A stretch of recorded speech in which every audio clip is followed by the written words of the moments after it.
Sabes cual es uno de los terrores más arraigados en el corazón humano. No es el fallecimiento, no es el era, es el aislamiento, es regresar a un hogar vacío sin nadie que haga tu legada.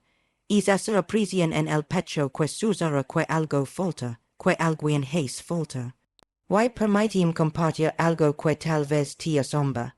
Es temer que experimentas, esa congoja de la disfunción, no es auténtico. Es un espejismo que tu mente ha fabricado para resguardar, pero que en realidad te mancha cautivo. Soy Marian Rojas y hoy abordemos un tema que puede alterar tu existencia por completo. Desmantelemos uno de los mitos más dañinos de nuestra cultura, la noción de que requieres alguien a tu lado para alcanzar la plenitud. Y te probar con datos de la neurociencia, con psicología y con verdades que he presenciado en mi consulta por años, que la soledad no es tu adversaria, al contrario, puede transformarse en tu más sabia instructora. Pero hey más, al final de esta grabación compartiré contigo la práctica más poderosa que conozco para convertir la soledad en satisfacción, una herramienta tangible que ha modificado la vida de miles de personas. Así que permanes hasta el final, pues lo que revelar podría ser justo lo que necesitas escuchar hoy. Permitim comenzar relatando algo que observo diariamente en mi práctica. Llega una persona, se sienta frente a mí y afirma, María, no soporto estar sola. Cuando estoy sola me siento hueca como si no valiera. Y al indagar descubrimos algo asombroso. Esa persona no teme a la soledad, teme encontrarse consigo mismo. Déjame explicar qué sucede en tu cerebro cuando desarrollas apego emocional. Cuando un individuo se convierte en tu fuente principal de dicha, tu sistema límbico, esa porción primitiva de tu cerebro que regula los afectos, comienza a vincular la presencia de esa persona con la supervivencia. Es como si tu cerebro declarara, sin ser en peligro, se activa el mismo circuito neuronal que se encendería si te faltara el aire. Y aquí está el inconveniente. Cuando dependes emocionalmente de alguien, le has entregado el control remoto de tu bienestar. Y certain el poder de hacer sentir bien o mal con un simple gesto, con un mensaje o con su ausencia. Has dejado de ser la protagonista de tu historia para convertir en espectadora de la vida ajena.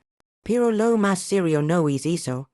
Lo más grave es que al estar en dependencia emocional pierdes tu identidad. Dejas de saber quién eres, que te agrada, que deseas. Te miras al espejo y ves a alguien que solo existe en función de otro. Y eso, crime, es una de las formas más sutiles y dolorosas de dejar de existir.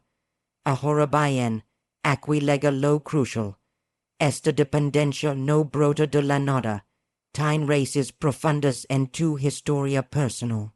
Quizás creciste en un ambiente donde aprendiste que tu valía dependía de agradar a los demás. Quizás viviste abandonos tempranos que dejaron una herida abierta en tu corazón. Quizás nunca te enseñaron que está bien estar contigo mismo, que tu compañía es suficiente, que eres valioso por el simple hecho de respirar. Tu cortisol, la hormona del estrés, se dispara cada vez que esa persona no está disponible. Tu sistema nervioso entra en modo supervivencia, y poco a poco sin percibir, has construido una prisión emocional donde tú mismo eres el guardián. Y antes de prosseguir, si es contenido resuena en ti, si sientes que estas palabras tocan algo hondo en tu interior, te invito a suscribir a este canal y dejar tu like. No lo hago por cifras, lo hago porque si que si este mensaje te está auxiliando. Hay miles de personas más que necesitan escucharlo. Cada suscripción me indica que este contenido tiene propósito, que está transformando existencias.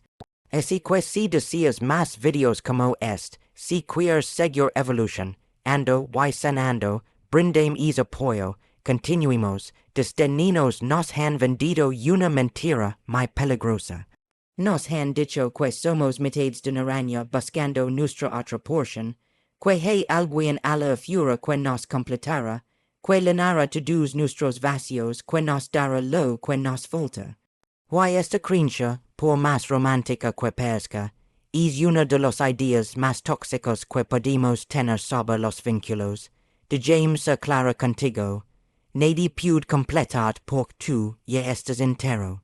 No es una mitad de naranja, es una fruta completa que puede elegir compartir su vida con otra fruta entera. La diferencia es abismal. Cuando buscas en otro lo que te falta a ti, estás condenado al fracaso porque le estás pidiendo a esa persona. Realiza una labor que solo tú puedes hacer, amar, valorar, brindar la atención y el afecto que necesitas. Y cuando esa persona inevitablemente falla en colmar es vacío porque es imposible que lo lean, te sientes decepcionado, abandonado, traicionado. He presenciado estos cientos de veces. Personas que saltan de en relación buscando a alguien que finalmente los haga feliz y cada vez que unven, que lo termina se sienten más vacías, más fracturadas, más convencidas de que hay algo erróneo en ellas. Pero el problema no es que no hayan hallado a la persona correcta. El problema es que están buscando fuera lo que solo pueden hallar dentro. Tu felicidad no puede depender de si alguien te escribe, te loma, te presta atención o te ama. Tu dicha tiene que nacer de ti, de tu conexión contigo mismo, de tu capacidad de disfrutar tu propia compañía. Y esto no es egoísmo, es supervivencia emocional. Reflexión en esto. ¿Qué sucedería si la persona de la que dependes para ser feliz desapareciera mañana? Si te dejara, si se marchara, si falleciera, si extinguiría tu capacidad de ser dichoso, si acabaría tu vida, si tu respuesta es sí, entonces no tienes un vínculo sano, tienes una adicción. Las relaciones saludables no son de necesidad, son de elección. No estoy contigo porque te requiera para sobrevivir. Estoy contigo porque elijo compartir mi vida contigo. No es mi oxígeno, es mi compañero. Treviso y esa diferencia lo transforma todo. Cuando comprendes que tú es suficiente, que tu vida tiene sentido y valor, con o sin perder, todo se transfigura. Dejas de ofertar, dejas de suplicar, dejas de perder tu dignidad por migajas de cariño. Comienzas a relacionar desde la abundancia, no desde la carencia. Y cream la gente lo percibe. Las personas se sienten atraídas por quienes están completos, no por quienes están rotos buscando que alguien los repare. Aquí llega uno de los claves más importantes que quiero que te leaves hoy. Estar solo y sentir solo son dos cosas completamente distintas. Puedes estar rodeado de gente y sentir profundamente solo. Puedes estar físicamente solo y sentir en paz completo, conectado contigo mismo y con el universo. La soledad que duele, la que te angustia, la que te hace sentir que hay algo mal en ti no. Proviene de la ausencia de personas, proviene de la ausencia de conexión contigo mismo, proviene de haber pasado tanto tiempo yendo de ti que cuando te encuentras a sola no sabes qué hacer con lo que sientes, con lo que piensas, con quién eres. Déjame explicar algo fundamental desde la neurociencia. Tu cerebro está diseñado para vincularse con otros, sí, pero también está profundamente diseñado para el silencio, la introspección y la conexión contigo mismo.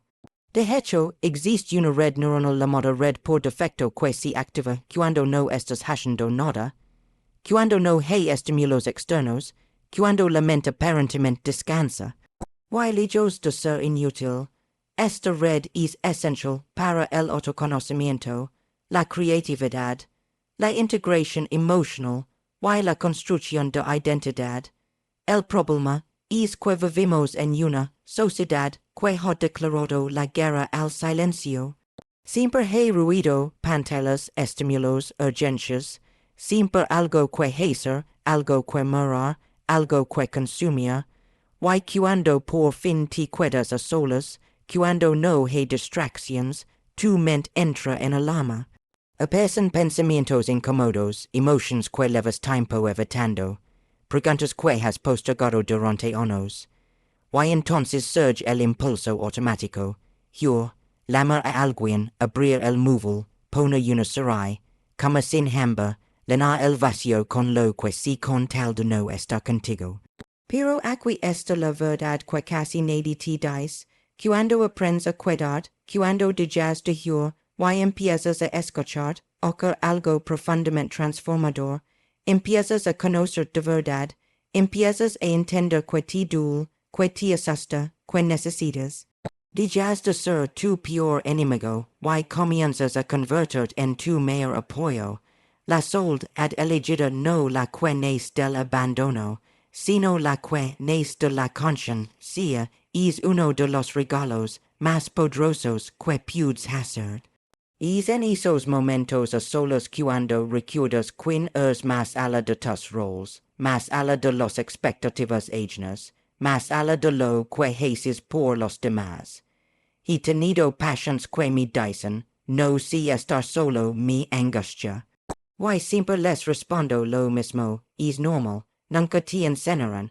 Aprender a estar contigo es como aprender a nadar. Al principio dormido sin que te hundes, pero cuando aprendes descubres que el agua te sostiene, que puedes flotar, que incluso puedes disfrutar. La soledad bien integrada te da claridad mental. Te permite tomar decisiones desde la calma, y no desde la urgencia. Te enseña que estar solo es infinitamente mejor que estar mal acompañado. Te permite elegir relaciones por amor y no por miedo. Hay un fenómeno que observo constantemente y que quiero que reconozcas. Lo llamo el síndrome del domingo por la tarde. Es momento en el que todo se desacelera, el ruido externo disminuye. Y de pronto, aparece una tristeza difusa, una angustia sin nombre, una sensación de vacío. No es la soledad lo que duele, es todo lo que has estado acumulando durante la semana y que no has tenido tiempo de sentir. Cuando llega el silencio, tu mente te dice, necesito atención, hay cosas pendientes aquí dentro. Y si cada vez que aparece esa sensación sales corriendo a taparla, nunca se resuelve. Es como cubrir una herida sin limpiarla. Puede aguantar un tiempo, pero por dentro sigue infectándose. Lo que necesitas hacer es lo contrario de lo que tu instinto te pide. Cuidar, sentir, escuchar, preguntar con honestidad que te está mostrando esa emoción. Tal vez hay un duelo no resuelto, tal vez una decisión que llevas tiempo evitando, tal vez una vida que ya no encaja contigo. O tal vez simplemente necesitas aprender a estar en paz contigo mismo. Cuando dejas de ver esos momentos como enemigos, y empiezas a verlos como puertas hacia dentro, todo cambia. El silencio deja de ser amenaza, y se convierte en refugio. Ahora vemos a la neurociencia del apego, porque aquí se esconde una de las grandes trampas emocionales. Cuando te vinculas con alguien, tu cerebro libera dopamina, oxitocina y serotonina. La dopamina genera placer y motivación. Cada mensaje, cada abrazo, cada gesto de atención refuerza el circuito de recompensa. Poco a poco tu cerebro aprende, esta persona equivale a bienestar. El problema es que el cerebro se acostumbra. Como con cualquier sustancia adictiva, necesita más para sentir lo mismo. Más atención, más confirmación, más presencia. Y cuando esa persona no está, el cerebro entra en abstinencia. Literalmente se activan los mismos circuitos que en una adicción. La oxitocina, la hormona del vínculo, profundiza aún más el lazo. Y lo más importante, tu cerebro no evalúa si esa relación es sana. Solo sabe que existe un vínculo químico y va a luchar por conservarlo, incluso si te has daño. Por eso cuesta tanto soltar, no es debilidad. Es neurobiología, la buena noticia es que el cerebro es plástico. Puedes crear nuevas rutas neuronales, puedes enseñar que la calma, el placer y la seguridad, no dependen de otra persona. Cada vez que te das bienestar a ti mismo moviendo tu cuerpo, creyendo, escribiendo, respirando, cuidando estás reeducando tu sistema nervioso. Al principio cuesta porque las viejas rutas son autopistas y los nuevos apenas senderos. Pero con repetición y constancia, el cerebro cambia, y cambia de verdad. Vivimos hypercon todos, pero profundamente con, todos de nosotros mismos. Nos han vendido la idea de que estar solo es fracasar. Que no tener perja es estar incompleto, que no tener planes es no tener vida, y bojo esa prisión, aceptamos relations mediocres, rutinas que no nos pertenecen, y vidas que no nos representan. Elegir estar contigo es un acto radical. No es aislar del mundo, es reconectar contigo para poder habitar el mundo desde un lugar más sano.